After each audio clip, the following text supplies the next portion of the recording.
What would you do if saving one stranger's life meant putting your entire family in mortal danger? What if that choice had to be made in the split second between mercy and survival? Tonight's story takes us deep into the heart of Texas territory, 1883, where the nearest law was 4 days hard ride away and justice came at the end of a gun barrel. Here in a land where endless prairies stretched toward blood-red horizons and every shadow could conceal a killer, a young woman was about to discover that sometimes doing what's right is the most dangerous thing you can do. This is the tale of Rose Henderson, a 22-year-old rancher's daughter who'd learned to shoot before she could read, and Jake Morrison, a man whose true identity was buried deeper than any grave in Texas soil. When their worlds collided on a scorching afternoon that would be remembered as the day everything changed, neither could have imagined the storm brewing on the horizon. Because in the Wild West, there were no second chances for witnesses, no mercy for those who stood against powerful men, and absolutely no sanctuary for anyone who dared to fight back. Rose Henderson had always believed that a person's true character showed not in comfort, but in crisis. She was about to face the biggest crisis of her life. Picture this: a young woman riding fence line when she hears something that doesn't belong, the weak cry of a man calling for help. Following that voice across the burning prairie, she discovers a stranger with 3 bullet holes in his chest, bleeding out under the merciless sun. The smart choice would be to ride for help, to get her father and the ranch hands to stay safe. But Rose Henderson makes a different choice. She loads that wounded stranger onto her horse, tends his wounds with her own hands, and in doing so, signs her family's death warrant. Because the men hunting him aren't ordinary outlaws. They're hired killers working for cattle baron Marcus Blackwood, and they'll kill anyone who stands in their way. What follows is a night of terror that will test Rose's courage like steel in a forge. She'll face impossible odds, make split-second decisions between life and death, and discover that sometimes the greatest strength comes from unexpected places. The wounded stranger she saves will turn out to be more than just another drifter. He's an undercover Pinkerton detective, tracking a conspiracy that reaches the highest levels of territorial government. Get ready for a story of unwavering courage, deadly betrayal, and the kind of love forged in gunfire. Because when the sun rises tomorrow, only the strong will survive. And Rose Henderson is about to prove that sometimes the strongest person in the room is the one everyone underestimates. This is a tale of the frontier where mercy was a luxury few could afford, where corruption ran deeper than oil wells, and where one woman's choice to save a stranger would spark a battle that would echo across Texas for years to come. Rose will discover that her family's ranch sits on something worth killing for, that the law itself has been bought and paid for, and that sometimes the only justice comes from the barrel of a gun. But the wounded stranger carries secrets that could destroy everything Rose holds dear. His mission isn't what it seems, his enemies aren't who they appear to be, and the conspiracy he's uncovered threatens not just the Henderson Ranch, but every honest family trying to build a life on the Texas frontier. Rose Henderson had spent her life believing in right and wrong, in protecting the innocent, in standing up to bullies no matter how powerful they were. But she's never faced enemies like these. Men who kill witnesses, burn out families, and corrupt judges with bags of silver. She's never had to choose between saving a stranger and protecting everyone she loves. Tonight, Rose will learn that courage isn't about being fearless. It's about doing what's right when everything inside you screams to run. She'll discover that sometimes the most dangerous thing you can do is show mercy to a wounded stranger. And she'll prove that, when powerful men try to crush the innocent, sometimes a young woman with a Winchester rifle is all that stands between justice and destruction. So settle in, because Rose's story begins on that fateful afternoon when she found a dying man on Henderson land.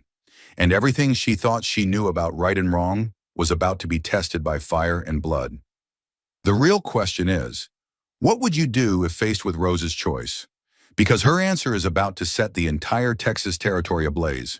The Texas sun beat down like a blacksmith's hammer on the Henderson Ranch, turning the air into something thick enough to choke on. Rose Henderson wiped the sweat from her brow with the back of her leather glove and adjusted her wide-brimmed hat against the glare. August in cattle country was no time for the weak-hearted, but Rose had never been accused of weakness. At 22, she could ride, rope, and shoot as well as any man in 3 counties, and better than most. She guided her paint mare, Duchess, along the north fence line, checking for breaks in the barbed wire that kept the Henderson cattle from wandering into the Badlands, where rustlers and wild animals made their homes. The work was hot, dusty, and dangerous, but Rose preferred it to sitting in the parlor with her needlepoint like the town ladies expected. Her father, Big Jim Henderson, had raised her to be useful rather than ornamental, and she'd taken to ranch work like a duck to water. The Henderson Ranch sprawled across 15,000 acres of prime Texas grazing land, built up over 20 years of backbreaking work and careful management. Big Jim had started with nothing but a handful of cattle and a dream, and now the Henderson brand was respected from San Antonio to the Red River. Rose was his only child, and she'd inherit every acre of it someday, assuming she lived long enough to see that day. A sound caught her attention, something that didn't belong to the familiar symphony of wind through grass and cattle lowing in the distance.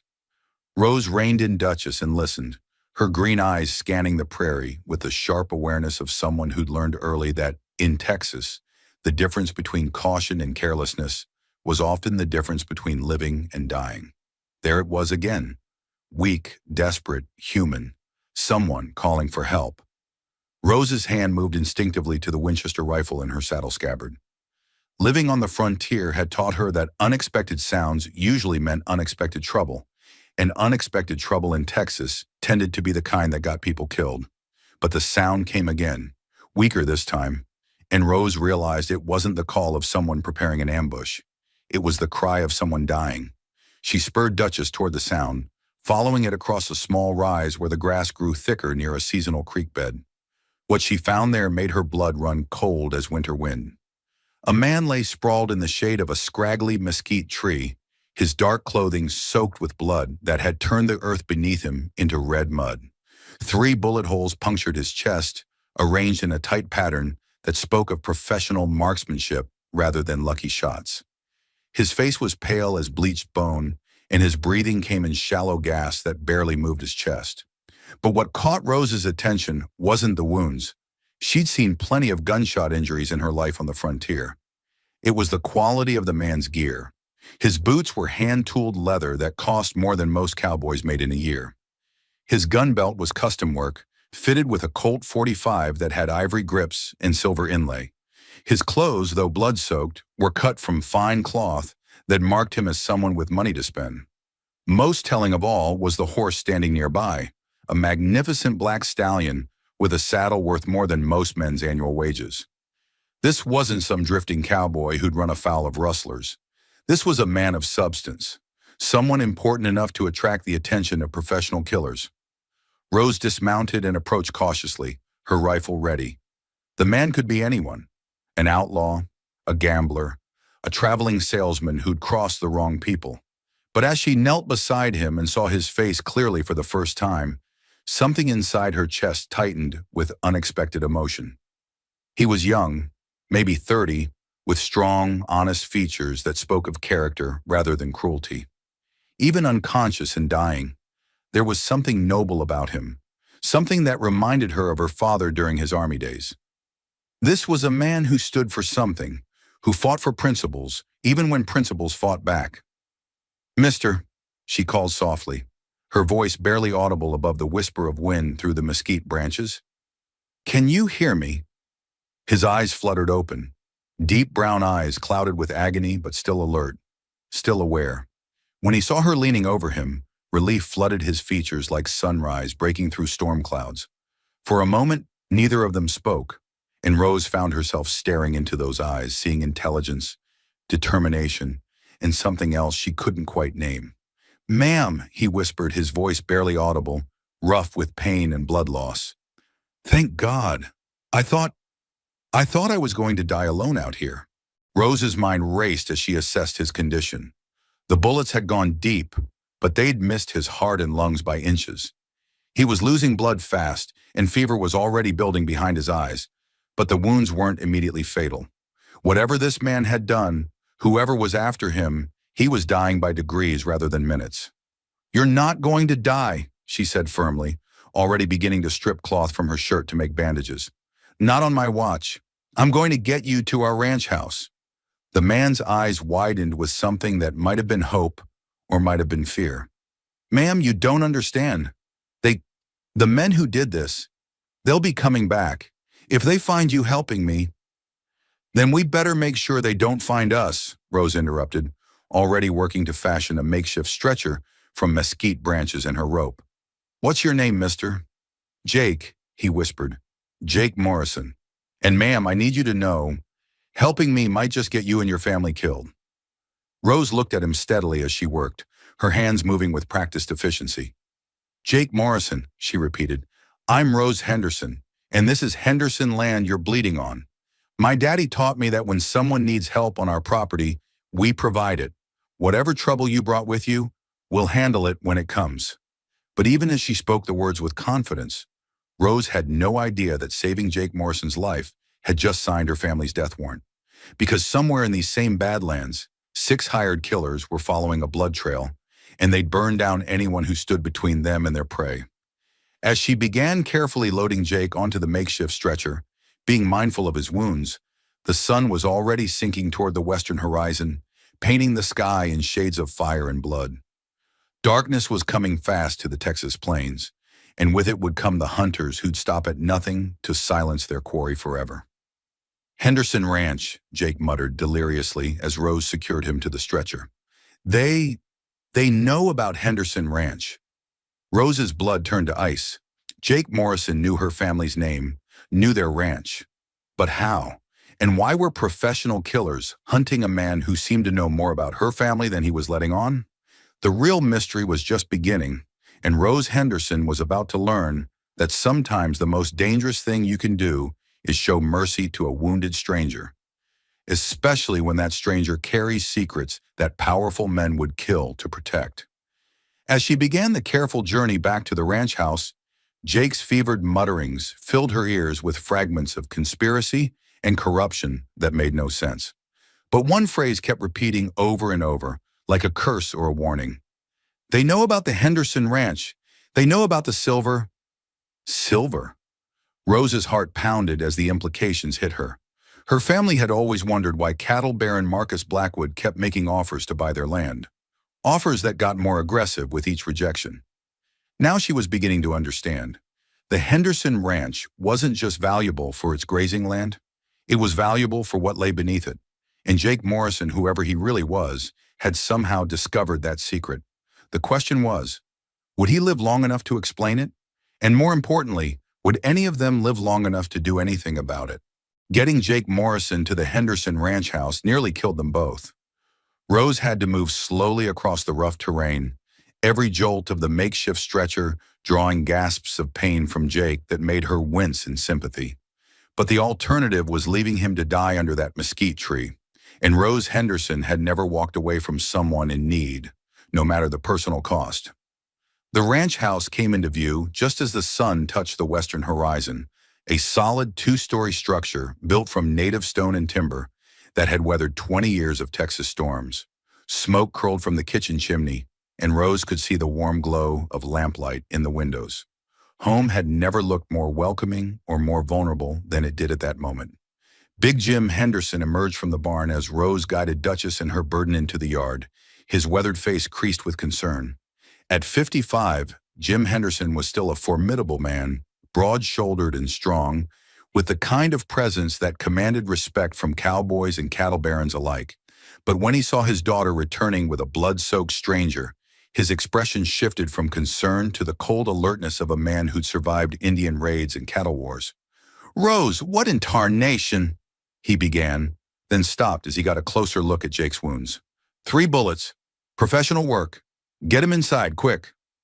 Between Rose and her father, they managed to carry Jake into the house and up to the spare bedroom, where Rose's mother, Margaret Henderson, was already preparing hot water and clean bandages with the efficient calm of a woman who'd tended plenty of gunshot wounds in her time on the frontier. At 48, Margaret was still a handsome woman with prematurely gray hair and Rose's same green eyes, but there was steel beneath her gentle exterior. "Who is he?" Margaret asked as she began cutting away Jake's blood-soaked shirt, revealing the full extent of his injuries. "Says his name is Jake Morrison," Rose replied, helping to clean the wounds. Found him shot up near the north fence line. Mom, these aren't random shots. Someone wanted him dead, but they wanted him to suffer first.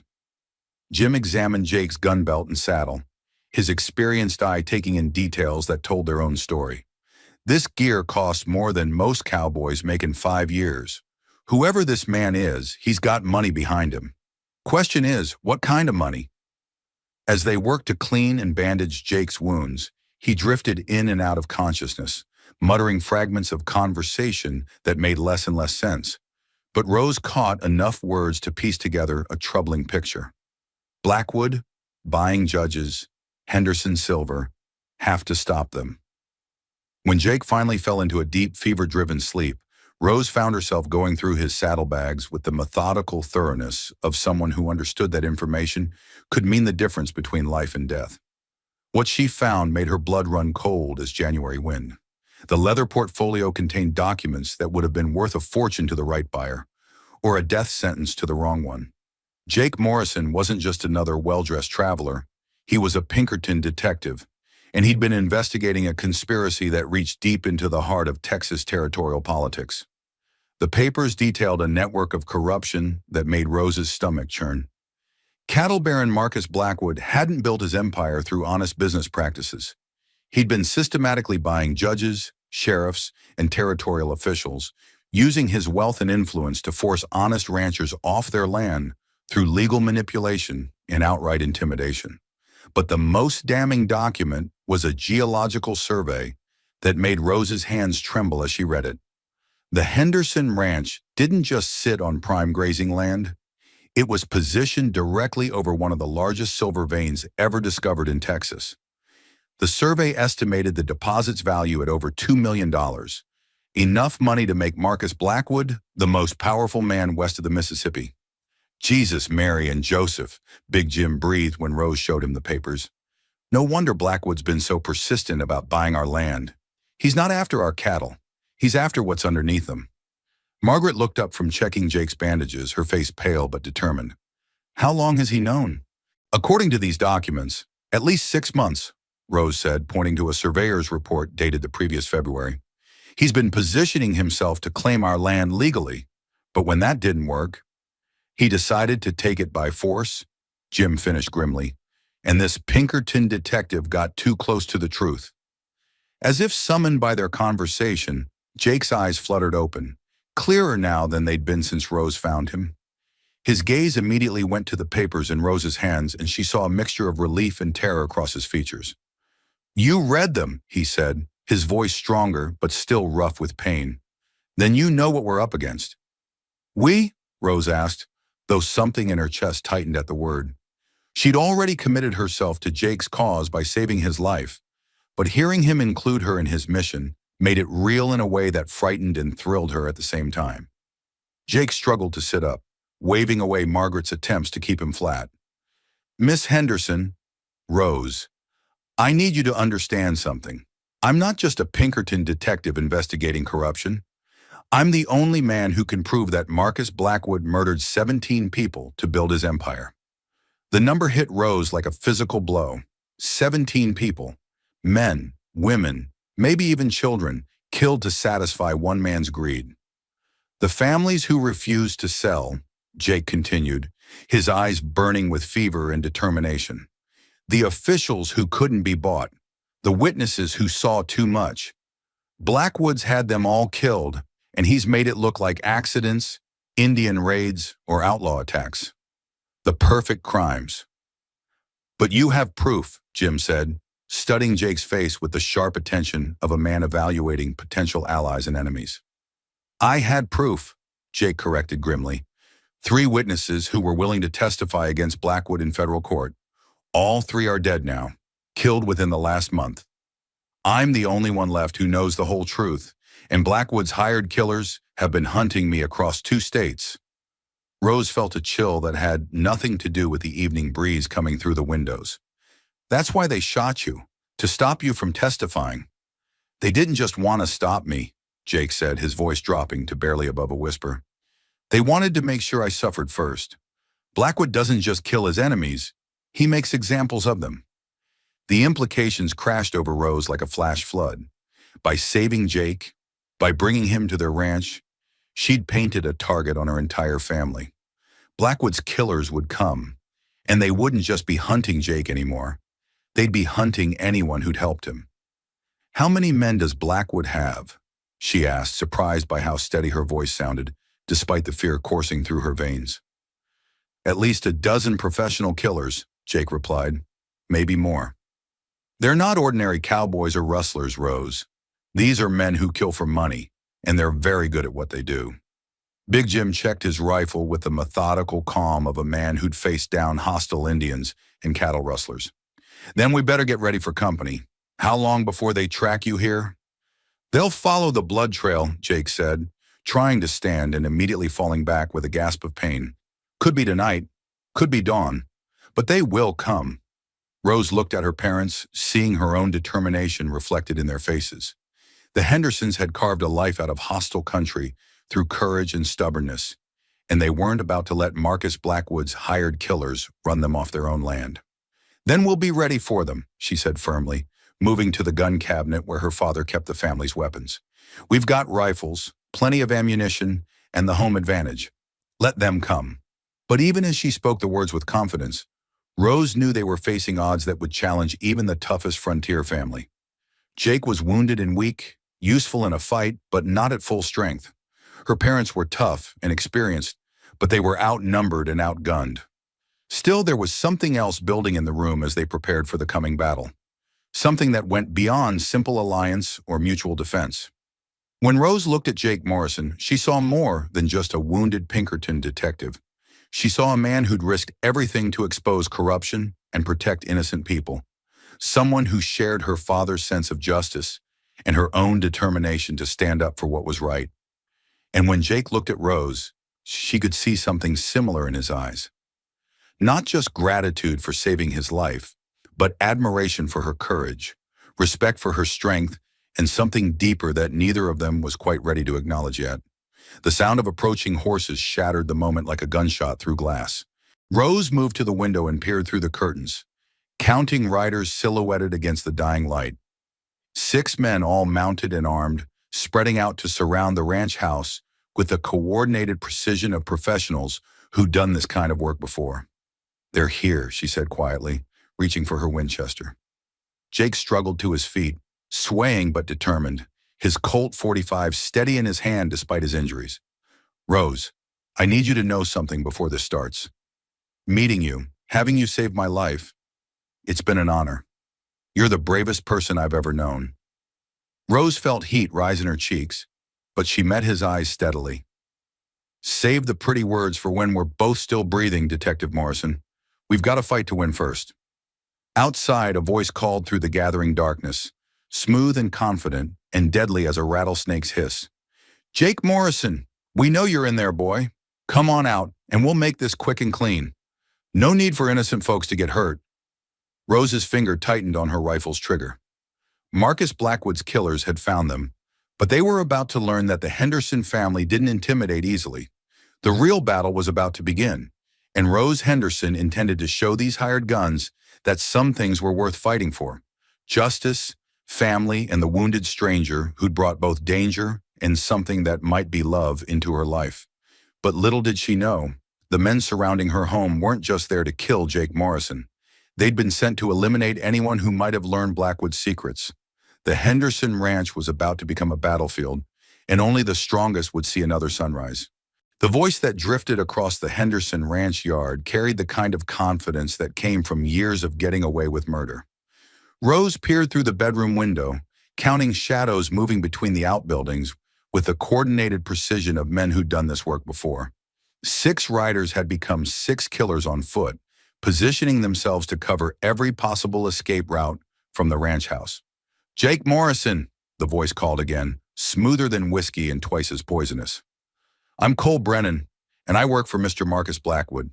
You've got something that belongs to him, and we've come to collect it." Rose recognized the name from Jake's documents. Cole Brennan, Blackwood's chief enforcer, a man rumored to have killed more people than cholera. He was the kind of professional killer who'd shoot a man's family just to make a point, and he was standing in her front yard making demands. "This is Henderson land," Big Jim called back through the front door, his voice carrying the authority of a man who'd never backed down from a fight in his life. "You boys best move along before you find more trouble than you bargained for." Brennan's laughter echoed across the yard like the rattle of bones in a tin cup. "Mr. Henderson, I admire a man who stands up for his property, but you're harboring a fugitive, and that makes this federal business. Hand over Morrison and the documents he stole, and we'll ride away peaceful-like." Rose exchanged glances with Jake, who was propped against the bedroom wall with his Colt in his trembling hands. His face was still pale from blood loss, but his eyes burned with the fever of a man who knew he was fighting for more than just his own life. "They won't honor any deal," he whispered. "Brennan's orders are to kill everyone who might have seen those documents. That includes all of you." Rose had expected as much. Men like Marcus Blackwood didn't build empires by leaving witnesses alive, but hearing it confirmed sent ice water through her veins. This wasn't going to be a negotiation. It was going to be a massacre unless the Hendersons proved tougher prey than Brennan expected. "Ma, get to the kitchen where you can watch the back door," Rose said quietly, checking the loads in her Winchester. "Pa, take the front parlor. I'll stay up here with Jake and cover the side windows." Margaret Henderson nodded grimly and disappeared downstairs with her husband's spare rifle. At 48, she could still shoot the eye out of a rattlesnake at 50 yards, and she'd proven her courage during the Indian troubles 5 years past.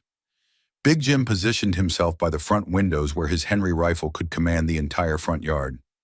The ranch house had been built with defense in mind: thick stone walls that could stop most bullets, small windows that were easy to defend, and clear fields of fire in all directions.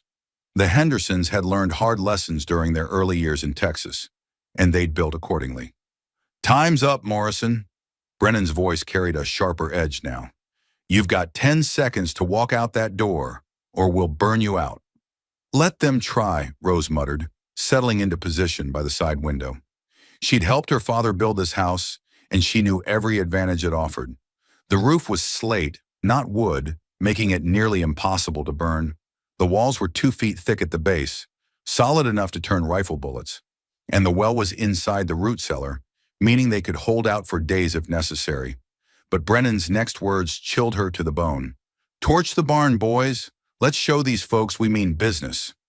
Rose watched in horror as 2 of Brennan's men approached the barn carrying burning brands. Inside were the Hendersons' prize horses, including Duchess, who'd carried Rose on countless rides across the prairie. More importantly, the barn held feed for their cattle and supplies they'd need to survive the coming winter. "Bastards," Jake breathed, trying to stand and immediately falling back with a gasp of pain. "They're not just trying to flush us out, they're trying to destroy your livelihood." Rose's finger tightened on her rifle trigger as she watched the killers prepare to torch her family's barn. But before she could fire, Big Jim's Henry rifle boomed from downstairs, and one of the men with a torch spun around and collapsed, clutching his shoulder. "Next man who tries to burn my property gets it between the eyes." Jim's voice carried across the yard with the authority of a man who'd never made an idle threat. The response was immediate and overwhelming. All 6 of Brennan's men opened fire simultaneously, their bullets shattering windows and punching holes in the thick stone walls. Rose ducked as glass exploded around her, then popped up and returned fire with her Winchester, working the lever with practiced speed. Her first shot caught one of the gunmen in the chest, spinning him around before he collapsed behind a water trough. Her second shot splintered the wooden post he'd been using for cover, sending his partner diving for better protection behind the blacksmith shed. From downstairs, she could hear the steady boom of her father's rifle as he held the front of the house, and the sharp crack of her mother's weapon as she defended the kitchen. The Hendersons were outnumbered, but they were fighting on their own ground with weapons they knew like old friends. "Rose!" Jake called out, pointing toward the side yard where 2 more gunmen were trying to flank the house. "Left side, behind the well."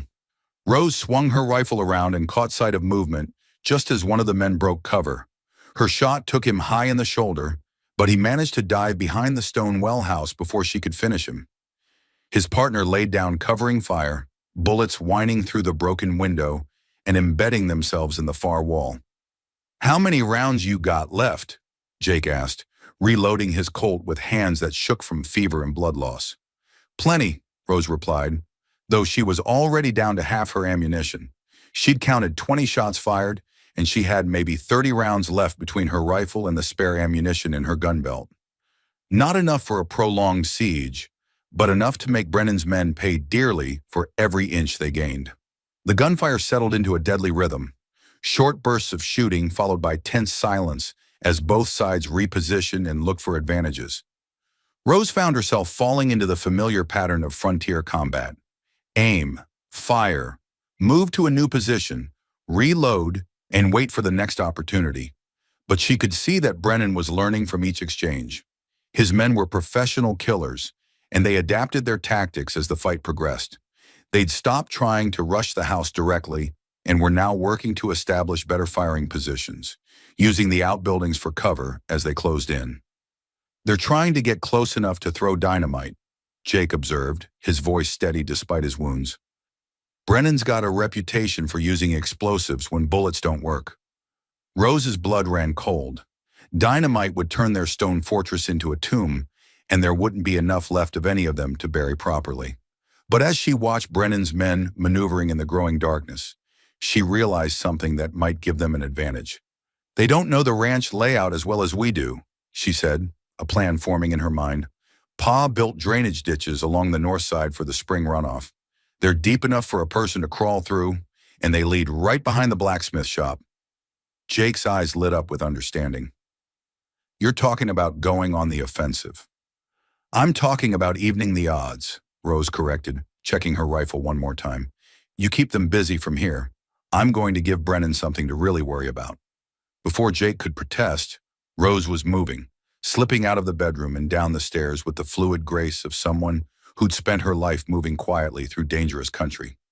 She found her father reloading by the front window, his face grim but determined. "Pa, I'm going out through the root cellar," she whispered. "Give me 5 minutes, then put as many shots as you can into the blacksmith shop. Make them keep their heads down." Big Jim's weathered face creased with worry, but he nodded. He'd raised his daughter to be tough and smart, and he trusted her judgment even in circumstances like these. "You be careful, Rose. Your ma and I didn't survive 20 years in Texas just to lose you to hired killers." Rose slipped into the root cellar through the trap door in the kitchen floor, past shelves lined with preserved food and winter supplies. The tunnel her father had dug for emergency water access during the dry years led out beyond the well house, emerging in a thicket of mesquite that provided perfect cover. The night air was cool against her skin as she crawled through the drainage ditch, her rifle held carefully to avoid catching on the rough stone sides. She could hear Brennan's men moving in the darkness ahead, their voices low and confident as they prepared for what they thought would be the final assault. Rose emerged behind the blacksmith shop just as her father's rifle opened up from the house, the steady boom of his Henry providing the distraction she needed. She could see 2 of Brennan's men crouch behind her father's anvil, completely focused on the muzzle flashes from the ranch house. Her first shot took the nearest man in the back, dropping him before he could cry out a warning. The second man spun around, his eyes wide with shock as he realized their prey had become the hunter. Rose's Winchester spoke again, and Cole Brennan was suddenly down 2 more men. The tables had turned, and Rose Henderson was about to show these hired killers that some people were a lot more dangerous than they appeared. The real battle was just beginning, and the outcome was far from certain. But as she repositioned for her next shot, Rose heard something that made her blood freeze, the distinctive hiss of a lit dynamite fuse somewhere in the darkness ahead. Brennan had decided to end this siege permanently, and Rose had maybe 30 seconds before her family's ranch house became a crater in the Texas prairie. The hiss of the burning dynamite fuse cut through the night air like the rattle of death itself. Rose Henderson had maybe 20 seconds before her family's ranch house became a smoking crater, and the man with the dynamite was hidden somewhere in the darkness beyond the blacksmith shop. 20 seconds to find him, stop him, and save everyone she'd ever loved. She moved through the shadows with the fluid grace of a predator, her Winchester held ready as she followed the sound of that deadly fuse. Years of hunting in these same hills had taught her to move silently, to track by sound and instinct, to think like prey when she needed to become the hunter. There, behind the water trough, A dark figure crouched with something cylindrical in his hands. Rose could see the red spark of the fuse. Maybe 10 seconds left before the explosion that would end everything. She raised her rifle, took careful aim despite the darkness and the pounding of her heart, and squeezed the trigger. The Winchester's boom echoed across the ranch yard, and the man with the dynamite jerked backward, his throw going wild as Rose's bullet caught him in the shoulder. The dynamite sailed harmlessly into the open pasture, where it exploded in a flash of light and thunder that lit up the night sky, but hurt nothing more than prairie grass. "Son of a bitch!" Cole Brennan's voice roared from somewhere near the barn. "She's behind us! Johnson's down!" Rose was already moving, using the confusion caused by the explosion to relocate before Brennan's remaining men could pin down her position. She'd learned from her father that in a gunfight, the side that kept moving usually won, and standing still in one place was the quickest way to get killed. From the ranch house, she could hear Jake's Colt barking as he covered her movement, his shots forcing Brennan's men to keep their heads down. Despite his wounds, the Pinkerton detective was proving himself a valuable ally, and Rose felt a surge of warmth that had nothing to do with the heat of battle. But her satisfaction at stopping the dynamite was short-lived. As the echoes of the explosion faded, she could hear new sounds in the distance, the thunder of approaching hoofbeats. More riders were coming, and from the sound of it, there were a lot of them. "Brennan," a voice called from the darkness beyond the ranch buildings.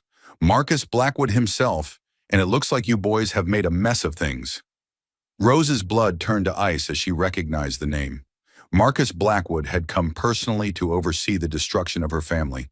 The cattle baron who'd built his empire on blood and corruption was here to finish the job his hired killers had started. Through the broken windows of the ranch house, she could see lamplight flickering as her parents maintained their positions. They'd heard the new arrivals too, and she knew they were counting enemies, just like she was. The original 6 killers were down to 3 or 4 effectives, but now there were at least 8 new riders surrounding the property. "Mr. Blackwood," Brennan called back, his voice tight with embarrassment and rage. "The Hendersons are putting up more of a fight than we expected. And the girl, she's been picking off my men like they were tin cans on a fence post."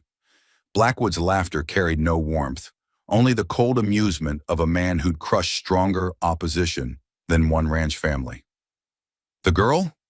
Cole, are you telling me that one rancher's daughter has been outfighting your professional killers?" Rose felt anger surge through her like wildfire. These men thought of her as just the girl, some helpless frontier woman to be brushed aside like a troublesome insect. They were about to learn that Rose Henderson was a lot more dangerous than they'd bargained for. She worked her way around to the north side of the property, where the new arrivals were positioning themselves. Through the darkness, she could make out a large man on horseback, clearly giving orders to the riders spreading out around him. Marcus Blackwood himself, the man whose greed had brought death to her family's doorstep. Rose had a clear shot, 50 yards, good light from the stars. Her Winchester zeroed perfectly for that range. She could end this whole thing right now with one well-placed bullet. Her finger tightened on the trigger as she drew a bead on the cattle baron's broad chest. But something made her hesitate.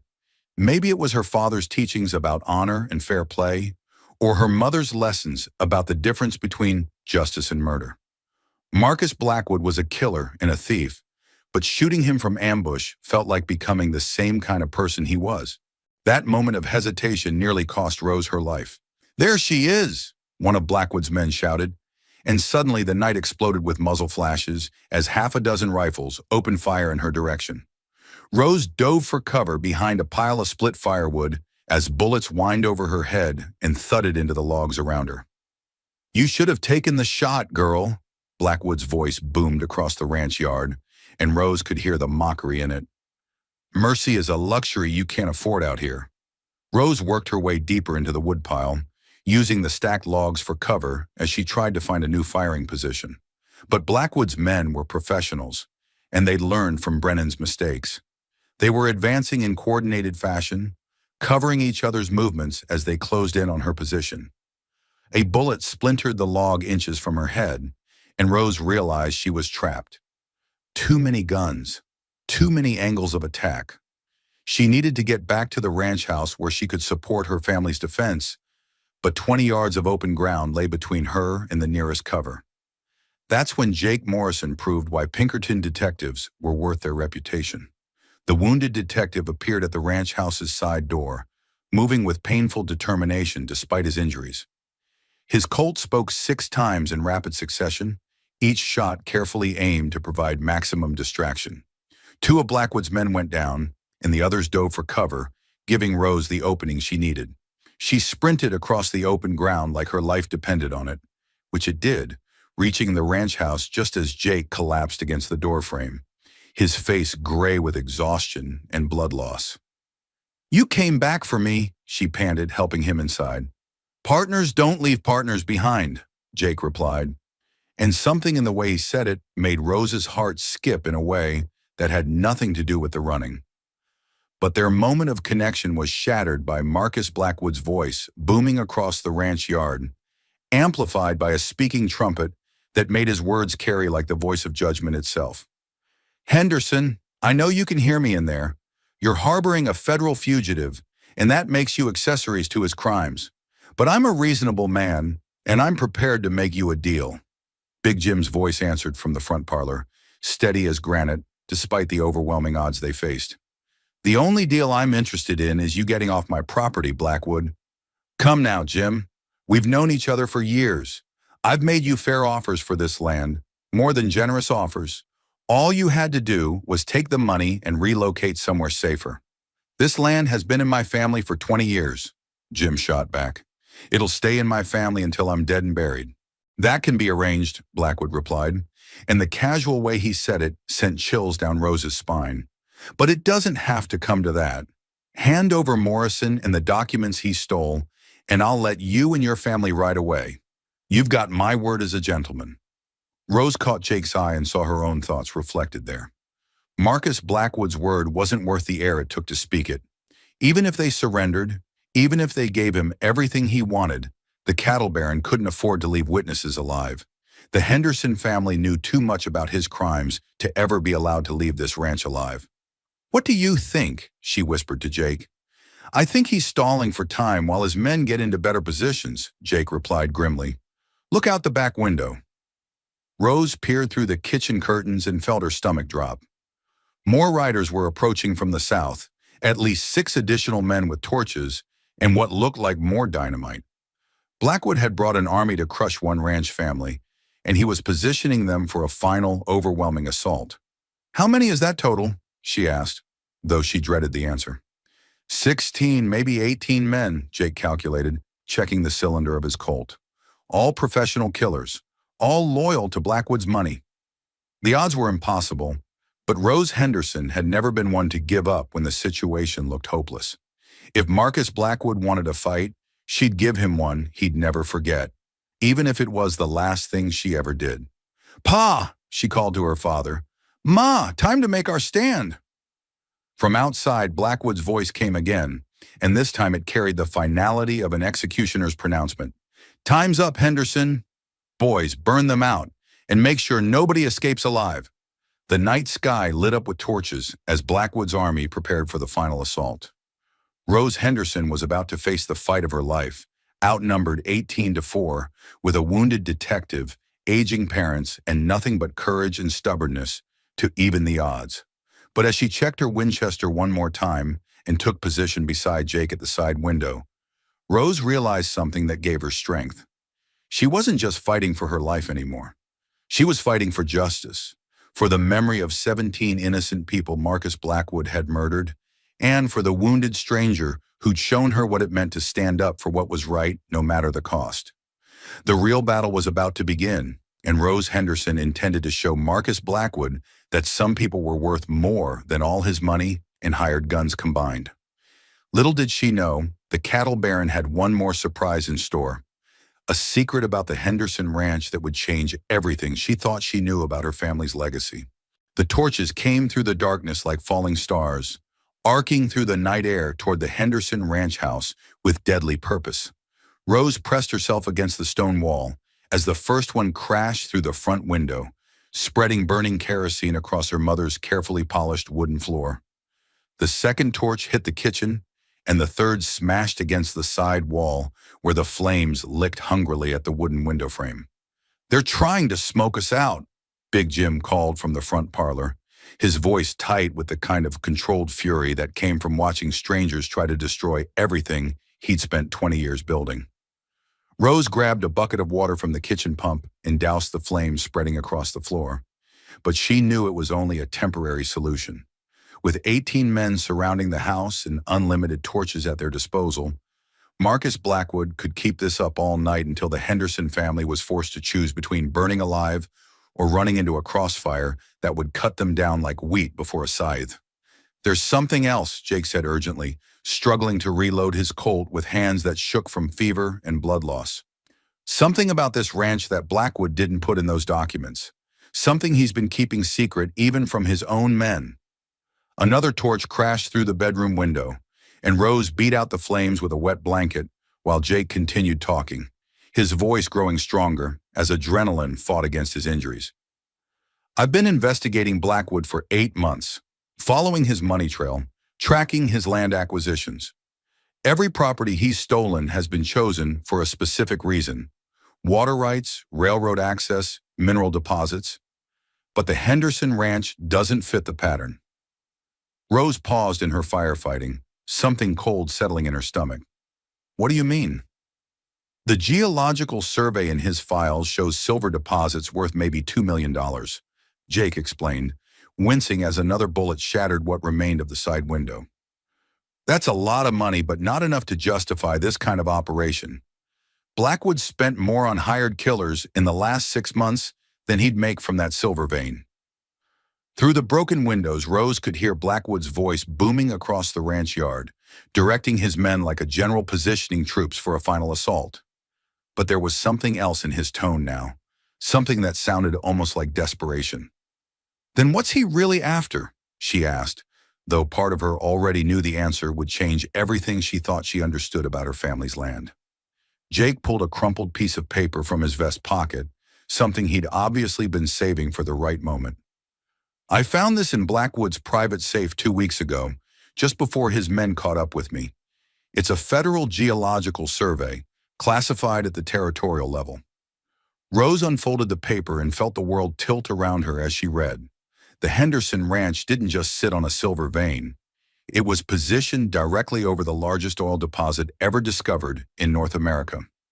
According to the survey, the estimated value was over $50 million, enough money to make Marcus Blackwood richer than railroad barons and cattle kings combined. $50 million, she breathed, the number almost too large to comprehend. "Oil is the future, Rose," Jake said urgently. "In 10 years, maybe 20, it'll be more valuable than gold. And your family's ranch sits right on top of what might be the biggest strike in history." The implications crashed over Rose like a flash flood. No wonder Blackwood had been so persistent, so willing to murder entire families to get their land. This wasn't just about greed. It was about controlling a resource that would reshape the entire American economy.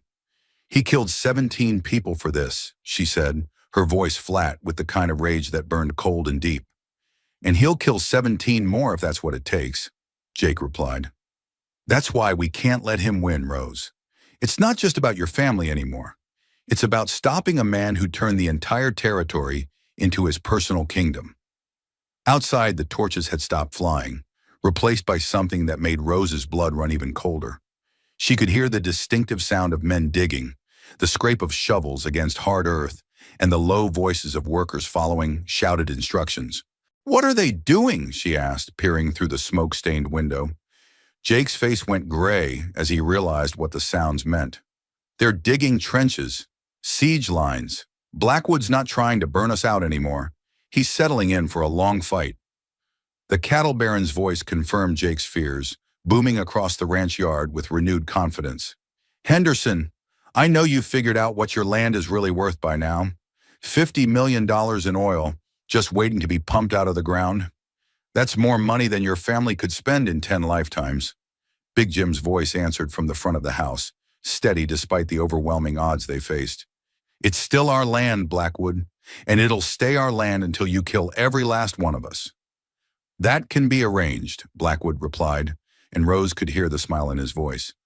"But first, I want you to understand something about your precious ranch, about the real reason I need it so badly." What came next made Rose's knees weak with shock. "You see, Jim, that oil deposit doesn't just sit under your property. It extends east and south under my ranch and the Watsons spread in half a dozen other properties I've already acquired. But the main wellhead, the place where the drilling needs to start, that's right under your barn. Without access to Henderson land, that $50 million might as well be on the moon." Rose felt the pieces of the puzzle falling into place with sickening clarity. Blackwood hadn't just been buying land randomly. He'd been systematically acquiring every property connected to the oil field, using murder and legal manipulation to assemble what would become the largest oil operation in American history. The Henderson Ranch was the keystone of the entire scheme. "Which means," Jake said grimly, "he can't afford to let any of us live. We know too much about his methods, and we're sitting on the one piece of land he absolutely has to have." Another sound reached Rose's ears, the rhythmic thudding of axes biting into wood. Blackwood's men were cutting down trees, building fortifications for a siege that could last days or even weeks. The cattle baron had the resources to wait them out, and he had enough men to maintain a complete perimeter around the ranch house. "We can't win a defensive fight," Rose realized. "He's got too many men, too many supplies, and all the time in the world." "Then we don't fight defensively," Jake said, and despite his wounds, his voice carried the steel determination that had made him one of the Pinkerton Agency's best detectives. "We take the fight to him." Rose stared at him in amazement. "Jake, you can barely stand up, and we're outnumbered 18-4. How exactly do you propose we go on the offensive?" Jake's smile was grim but determined. "Because Marcus Blackwood made a mistake. He brought all his men here, to this ranch at the same time, which means his own property is undefended. And more importantly, his private papers, the ones that prove his involvement in 17 murders, are sitting in his ranch house, safe, just waiting for someone to liberate them." The plan was insane, desperate, and probably suicidal. It was also their only chance. "You're talking about leaving my parents here alone," Rose said, though she could already see the tactical sense in Jake's suggestion. "Your parents are tough, and they know this ground better than anyone," Jake replied. "They can hold the house for a few hours, especially if Blackwood thinks we're still trapped inside. Meanwhile, we circle around, hit his ranch, get the evidence that'll bring down his entire network." From the front parlor, Big Jim's voice called out with urgent alarm. "Rose, Jake, they're bringing up something big." Rose peered through the window and felt her heart sink. Blackwood's men were positioning what looked like a small cannon, the kind of field piece used in the territorial wars. One shot from that weapon would turn the stone ranch house into rubble, ending the siege in a matter of seconds. "Time's running out," Jake said. "We have to move now, or we're all dead by morning." Rose looked at her wounded partner, then at the impossible odds they faced, then at the cannon being loaded with grape shot that would shred anyone caught in the open. The smart choice was to surrender, to hope that Blackwood would honor his word about a quick death. But Rose Henderson had never made the smart choice when the right choice was available. "Ma, Pa," she called to her parents. "Jake and I are going out the back. Hold them here for 2 hours, then surrender if you have to. We'll be back with help." "The hell you will," Margaret Henderson's voice carried from the kitchen, sharp with maternal authority. "You're not leaving this house while there are killers outside." "Ma, it's the only way," Rose replied, already gathering ammunition and supplies for what might be her last ride. "Trust me." Big Jim's voice was heavy with the weight of a father watching his daughter ride into mortal danger. "You come back to us, Rose Henderson. You hear me? You come back." "I will, Pa," Rose promised, though she had no idea if it was a promise she could keep. As she and Jake prepared to slip out through the root cellar tunnel, Rose realized that everything in her life had led to this moment. All her father's lessons about courage and justice, all her mother's teachings about standing up for what was right, all her own experiences learning to survive in hostile country. In the next few hours, she would either expose the conspiracy that had cost 17 innocent people their lives, or she would join them in whatever justice waited beyond the grave. But as she looked at Jake Morrison, seeing the determination burning in his eyes despite his wounds, Rose knew she wasn't facing this fight alone anymore. They were partners now, bound together by shared danger and something deeper that neither of them had time to examine. And together they were going to give Marcus Blackwood the fight of his life. The night air was crisp against Rose's face as she and Jake emerged from the drainage tunnel a quarter-mile from the ranch house. Behind them, the Henderson property glowed with the light of torches and campfires as Marcus Blackwood's army settled in for what they believed would be a siege lasting until dawn. Ahead lay 12 miles of rough country and the most dangerous ride of Rose Henderson's life. Jake swayed in his saddle, his face gray with pain and exhaustion, but his eyes burned with the kind of determination that had made him one of the Pinkerton Agency's most effective detectives. Rose had saddled two of her fastest horses, including Duchess, whose sure footing and speed had carried her safely across a dangerous country more times than she could count. "You sure you can make this ride?" Rose asked, studying Jake's wounds with concern. He'd lost a lot of blood, and the fever in his eyes spoke of infection setting in, despite her careful nursing. "I'll make it," Jake replied grimly. "Too many people have died for Blackwood's greed. I won't let their deaths be meaningless." They rode hard through the darkness, following cattle trails and creek beds that Rose had known since childhood. The Blackwood Ranch lay to the southeast, a sprawling complex of buildings that had grown from a modest homestead into the headquarters of a cattle empire built on blood and corruption. If Jake was right, the evidence they needed to bring down Blackwood's entire network was sitting in his private safe, waiting for someone brave enough to take it. The moon was setting behind them when they finally reached the ridge overlooking Blackwood's property. Rose counted maybe 6 men moving around the buildings, guards left behind to protect the ranch while their boss was occupied with the siege at Henderson land. The odds were still dangerous, but manageable compared to the 18 killers they'd left behind. "There!" Jake pointed to a large stone building that stood apart from the bunkhouse and barns. "That's Blackwood's private office. The safe is on the 2nd floor behind a painting of his father." Rose studied the layout with the tactical eye her father had taught her. 2 guards patrolled the main yard, another was positioned by the corral, and she could see lamplight in the bunkhouse, where the remaining men were probably playing cards or sleeping. The office building was dark, which meant either it was empty or someone was waiting in ambush. "How do we get inside without raising the alarm?" she asked. Jake's smile was grim but determined. "We don't. We're going to make enough noise to wake the dead, grab what we need, and get out before they can organize a proper response." It was a desperate plan, but desperation was all they had left. Rose checked her Winchester one more time, made sure her Colt was loaded and ready, and prepared to follow Jake Morrison into what might be their final battle. They hit the ranch like a Texas tornado.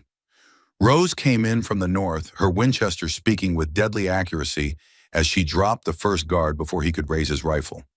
Jake attacked from the south, his Colt barking 6 times in rapid succession as he scattered the men by the corral and sent them diving for whatever cover they could find.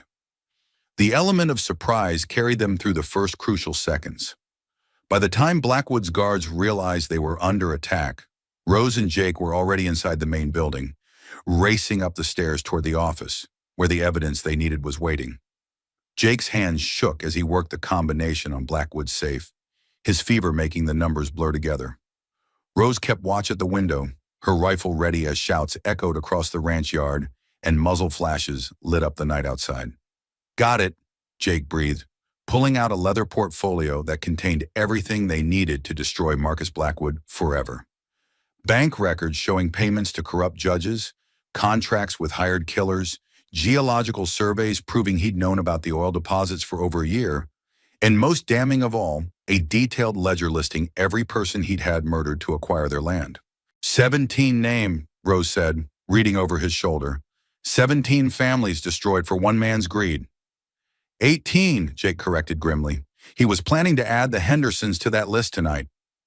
The sound of splintering wood from downstairs told them their time was up.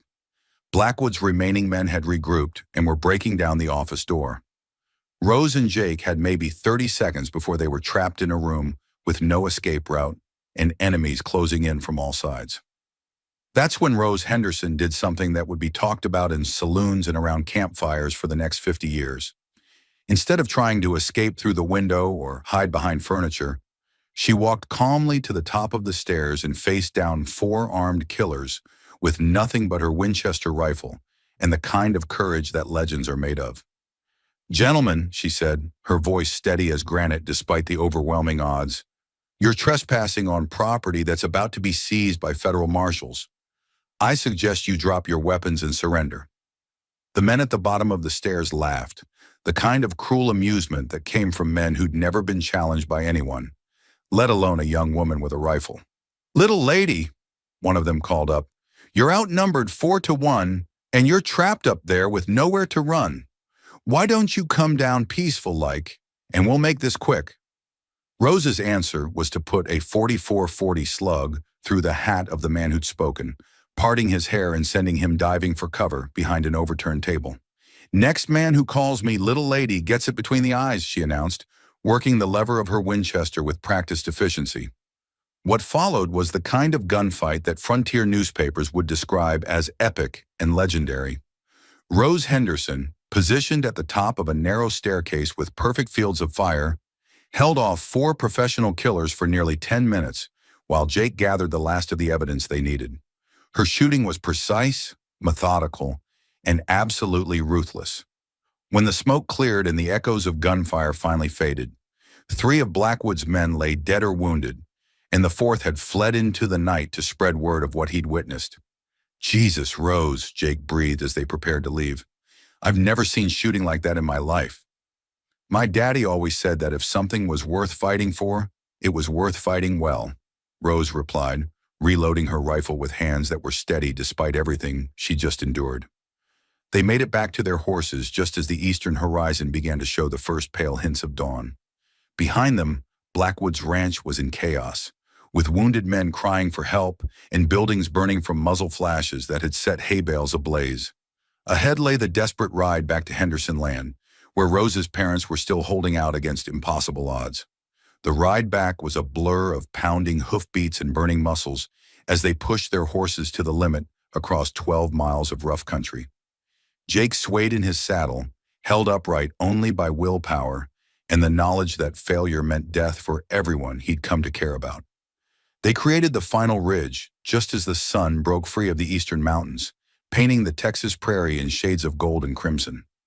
Below them, the Henderson Ranch looked like a military encampment, with trenches, earthworks, and that terrible cannon pointed at the stone walls where Rose had grown up. But something had changed during their absence. Rose could see riders approaching from the west, a long column of men in blue uniforms that could only mean one thing. "Federal marshals," Jake said, his voice weak but triumphant. "I sent word to Fort Davis before Blackwood's men caught up with me. Help was already on the way." Marcus Blackwood's voice boomed across the ranch yard, but this time it carried none of its earlier confidence. "Henderson, your time's up. Come out now, or we'll blast that house to rubble." Rose raised her Winchester, took careful aim, and put a bullet into the dirt 6 inches from Marcus Blackwood's boots. The cattle baron spun around, his face going white as he realized that his prey had somehow escaped his trap. "Marcus Blackwood!" Rose's voice carried across the morning air, like the call of an avenging angel.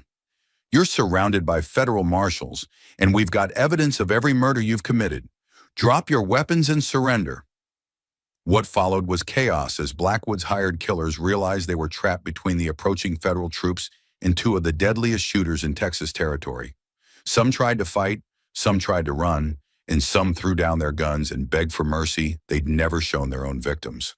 When the smoke finally cleared and the last shots echoed across the prairie, Marcus Blackwood was in federal custody, his hired killers were either dead or captured, and Rose Henderson was running toward the ranch house, where her parents waited with tears of relief streaming down their faces. "Rose!" Margaret Henderson cried, pulling her daughter into an embrace that spoke of a mother's worst fears finally ending. "We held them, darling," Big Jim said, his voice thick with pride and exhaustion. "Just like you asked, we held them." Behind them, Jake Morrison was talking to the federal marshal in charge, handing over the evidence that would see Marcus Blackwood hang for his crimes and his entire network of corruption destroyed. Justice had finally come to Texas territory, carried on the wings of courage and the determination of people who refuse to be intimidated by money and power. As Rose watched Jake explaining the conspiracy to the federal authorities, she realized that her life had changed forever. The quiet rancher's daughter who'd started this adventure was gone, replaced by someone stronger, more confident, and more aware of her own capabilities. But more than that, she'd found something she hadn't been looking for. A partner who respected her strength, who'd fought beside her as an equal, and who looked at her not as someone to be protected, but as someone to be admired. The battle was over, but Rose Henderson's real adventure was just beginning, and this time, she wouldn't be facing it alone. 6 months later, Rose Henderson stood in the federal courthouse in Austin, wearing a deputy marshal's badge pinned to her riding vest. Beside her, Jake Morrison watched as Marcus Blackwood was sentenced to hang for 17 counts of murder, conspiracy, and corruption. The network Blackwood had built was completely dismantled, 12 officials removed from office, 9 corrupt lawmen imprisoned, and the territorial government cleaned from top to bottom. It was the kind of victory Judge Samuel Mitchell would have celebrated, the triumph of justice over corruption that frontier legends were built upon. But Rose's greatest satisfaction came not from seeing justice done, but from knowing she'd found her true calling. She and Jake had become partners in every sense of the word, professional and personal. Together, they'd brought honest law enforcement to Texas territory, protecting innocent families and hunting down those who preyed on the weak. The Pinkerton Agency had offered Rose an official position, making her one of the first female detectives in American history. The Henderson Ranch remained in the family, but it was no longer just a cattle operation. The oil deposits beneath their land would make them wealthy beyond imagination. But more importantly, Big Jim and Margaret had gained a son-in-law who understood their daughter's strength and independence. "You know," Jake said as they watched Blackwood led away in chains, "when I first got shot up on your land, I thought I was dying alone in the middle of nowhere." Rose smiled, taking his hand as they walked out into the Texas sunshine. "Instead, you found a partner who'd follow you into hell if necessary." "More than a partner," Jake replied, stopping to face her.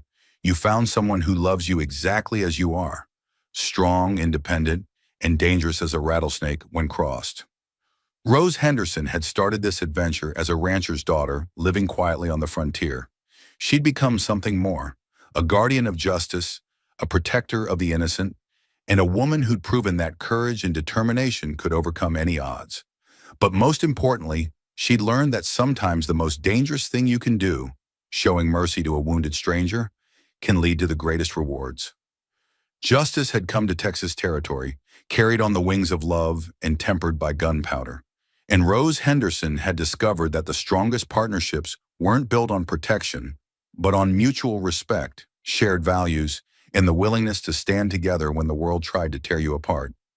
Some stories begin with love at first sight. Others begin with a woman finding a dying stranger and choosing mercy over safety. Rose's story proved that the second kind of love, forged in battle, tempered by danger, and built on absolute trust, was the kind that lasted forever. What would you do if faced with Rose's choice? Have you ever had to choose between safety and doing what's right? Share your thoughts below. I'd love to hear about the moments when you chose courage over comfort. If Rose Henderson's story of frontier justice and unexpected love moved you, smash that subscribe button for more epic tales from the Wild West. Your next adventure is just one click away. Until then, remember, sometimes the bravest thing you can do is show kindness to a stranger in need.